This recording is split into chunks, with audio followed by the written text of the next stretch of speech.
इससे पशुपालकों को अत्यधिक लाभ होता है, क्योंकि हम जो बीमा की स्कीम है उसमें हमने पशुओं का रेट भी निश्चित किया हुआ है, वो दूध के हिसाब से निश्चित किया हुआ है। जैसे कि हम साहीवाल काऊ लेते हैं, उसमें अगर वो साहीवाल काऊ 12 किलो तक दूध देती है तो उसका हमने मूल्य 65,000 रुपये निश्चित किया हुआ है। और हम पशुपालक का बीमा सिर्फ जो राशि है उसका 2.78% के रेट पे ही करवा रहे हैं, और हम पशुपालक से सिर्फ जो प्रीमियम बनता है 2.78% का, उसकी सिर्फ मात्र 15% लेते हैं। बाकी 85% प्रीमियम गवर्नमेंट उसका वहन कर रही है। और 12 से 15 लीटर पे अगर वही साहीवाल काऊ है तो उसका 80,000 रुपये तक रेट है। अगर 15 से ऊपर है तो उसका 80 से 95 के बीच में हमने रेट रखा हुआ है। इसी तरह हरियाणा काऊ है, अगर 10 लीटर तक दूध दे रही है तो उसका हमने 40,000 रुपये निश्चित किया हुआ है। अगर 10 से 15 दे रही है तो हमने 60,000 तक निश्चित किया हुआ है। और अगर वो 15 से भी ऊपर दे रही है तो हमने 80,000 तक उसका निश्चित किया हुआ है। इसी प्रकार हम क्रॉस ब्रेड जो होती है, ये जिसको हम एचएफ बोलते हैं, उसमें अगर वो वही 15 लीटर तक दे रही है तो हमने 70,000 निश्चित किया हुआ है। 15 से 20 दे रही है तो 85,000 निश्चित किया हुआ है। और 20 से ऊपर दे रही है तो हमने 95,000 निश्चित किया हुआ है। इसी प्रकार अगर कोई कोई बिना ब्रीड की है, जो ब्रीड नहीं आती, तो उसके हमने 40,000 तक, अगर वो 10 लीटर तक दूध दे रही है तो 40,000 निश्चित किया हुआ है। और 10 से 15 दे रही है तो 60,000 निश्चित किया हुआ है। और 15 लीटर से अबव दे रही है तो हमने उसका 80,000 तक निश्चित किया हुआ है। इसी प्रकार भैंसों का भी हम बीमा करते हैं। 15 लीटर वाली भैंस को हम 85,000 रुपये तक बीमा करते हैं। 15 से 20 तक की है तो 85 से 95 के बीच में बीमा करते हैं। और अगर वो 20 से ऊपर दे रही है तो हम 1 लाख का उसका बीमा करते हैं। इसी प्रकार पैक एनिमल्स, जिसमें घोड़ा, खच्चर ये आ जाते हैं, हम इसका 50,000 तक का बीमा करते हैं। कैमल है, ऊँट, इसका भी हम 50,000 तक का बीमा करते हैं। और शीप गोट है, फीमेल है, मतलब मादा है, तो हम 6 से 10,000 का बीमा करते हैं।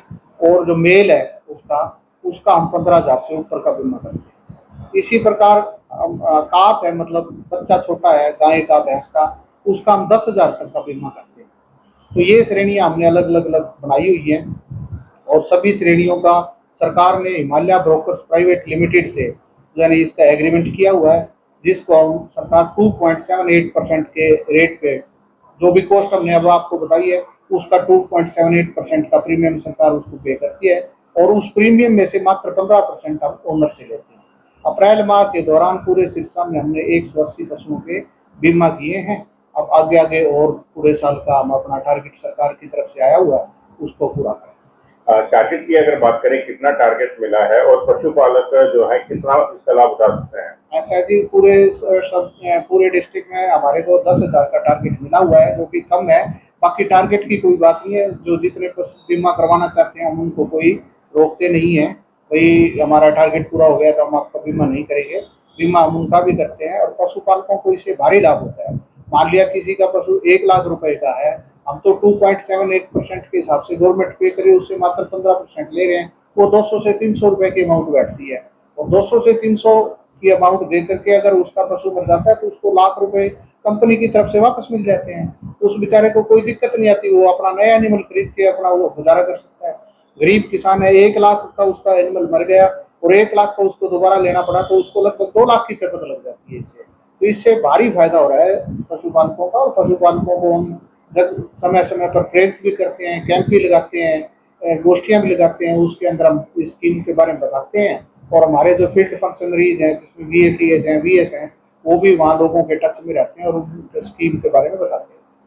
सर, आपने पशु के डेथ की बात की है, अगर कोई बीमार हो जाता है तो बीमा उसमें भी कवर होता है? बिल्कुल कवर होता है जी, बीमा तो डेथ में ही कवर होता है। वो पशु चाहे बीमार हुआ, उसका वो ट्रीटमेंट चार्ट होता है, वो बीमा कंपनी हमारे से ले लेती है।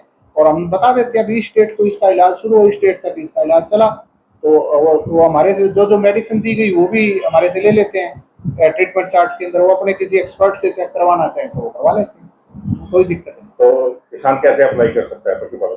किसान मान लिया, जैसे किसान को कुछ नहीं करना, वो हमारे जो नजदीकी पशु संस्था है, पशु चिकित्सा संस्था, चाहे जीवीडी है, जीवीडी मतलब पशु औषधालय, चाहे राजकीय पशु चिकित्सालय, वहां जाके कांटेक्ट करें। वो बता दें कि मैंने अपने पशु का बीमा करवाना है। उसको कुछ नहीं करना, अपना आधार कार्ड का नंबर लाना है, क्योंकि आधार कार्ड के बेस पे ही होता है उसकी, ताकि उसकी आइडेंटिफिकेशन हो जाए। उसने उसको बताना है बस जाके और वो अगर औषधालय में जाता है तो वो अपने डॉक्टर को बुला लेगा, औषधालय वाला VLDA, कि जी इतने पशुओं का बीमा करना है, आपने इनको पशुओं को देख के इनका हेल्थ सर्टिफिकेट इशू करना है, हेल्थ सर्टिफिकेट के बेस पे ही इशू होगा। सर क्या अपील करेंगे पशुपालकों से ज्यादा करें? पशुपालकों से मेरी यही विनम्र अपील है कि सरकार ने बहुत ही लाभप्रद योजना चलाई हुई है। अगर आप इसको बाहर से करवाने लगो तो कम से कम आपके 33-3400 रुपए एक पशु के लगेंगे, और इसमें मात्र हम आपसे 100-200 रुपए लेके एक नॉमिनल अमाउंट पे बीमा कर रहे हैं। जितना उसके स्कीम का लाभ उठाइए, आपके घर से तो कुछ ज्यादा लग ही नहीं रहा है, इतना तो वैसे ही घर में कोई यार दोस्त आ जाए तो 150 रुपए खर्च हो जाते हैं। अगर आप प्राइवेट बीमा कराओगे तो भारी राशि खर्च करनी पड़ेगी। तो मेरी किसानों से विनम्र विनती है कि अपने नजदीकी पशु चिकित्सा संस्था में जाएं और अपना पशु चिकित्सा बताएं कि मैंने बीमा करवाना है, अपना पशु ले आए, टैग लगवाएं और बीमा करवा लें।